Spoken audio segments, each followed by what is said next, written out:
plus rien, plus de poteaux, il n'y a plus rien. C'est une zone naturelle. Une zone naturelle, unique en son genre.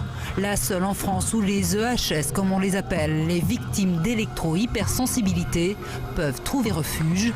Mais avant d'y entrer, attention, il faut d'abord montrer patte blanche. Nous arrivons donc dans le sanctuaire des EHS et je vais être obligé de prendre vos portables pour pas qu'il y ait de rayonnement. On va les mettre dans une boîte, une cage de Faraday pour annihiler tous les rayonnements de vos portables. On va les arrêter. Je vous les rendrai quand vous repartirez. Voilà. Merci. Vous avez en bout un site d'antenne relais. C'est fait exprès pour montrer que les EHS sont vraiment malades, ils souffrent et qu'ils ne souffrent pas de quelque chose de psychomomatique ou une phobie. Sur les 5 hectares que compte la zone, les EHS n'occupent qu'une petite parcelle. Et ce n'est pas par hasard. Le but est de trouver un champ électrique proche de zéro. Les antennes relais sont relativement loin, on est protégé par des montagnes, il n'y a personne, il n'y a pas de Wi-Fi, donc avec un relief comme ça, on arrive à une zone propre. Malgré tout, votre caméra, vous voyez, arrive à dégager un petit peu. Si on recule, on le voit, ça varie un peu. Depuis son ouverture il y a 2 ans, ce refuge anti-ondes accueille entre 4 et 6 personnes en permanence et jusqu'à 60 en été. À leur disposition, un environnement adapté, entièrement blindé, mais aussi ces étranges unités de décharge.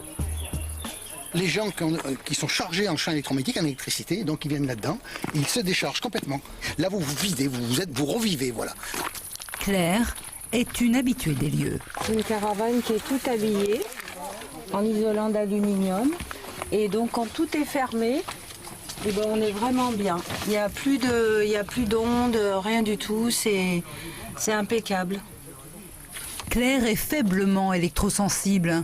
Lors de l'apparition des premiers symptômes, elle a d'abord cru à une sclérose en plaques avant de faire le lien avec l'antenne qui venait d'être installée à côté de chez elle. Aujourd'hui, elle a appris à s'adapter. Là où je travaille, il y a une antenne qui est à 150 mètres. Bon, j'ai un mi-temps, donc je reste 3h30, mais par moment, j'ai l'acouphène. Donc je sens encore que c'est le matin. Les antennes, elles crachent pas le matin. C'est plutôt vers 18h le soir. Mais si je devais être là l'après-midi, quand les gens utilisent plus l'antenne, je sais pas si je supporterais 8 heures d'affilée. En général, Claire ne reste pas longtemps au refuge, à peine quelques jours. D'autres y passent plusieurs semaines ou alors seulement quelques heures, comme Jean-Michel qui vient pour la première fois. Moi, je constate sur moi-même, physiologiquement, que là, pour la première fois de ma vie, que je viens dans un endroit, on va dire, avec un seuil très très bas, je me sens bien, j'ai plus mes problèmes de maux de tête, de mâchoire crispée, j'ai même envie de bâiller, envie de dormir, et ça, c'est une grande première depuis à peu près 10 ans.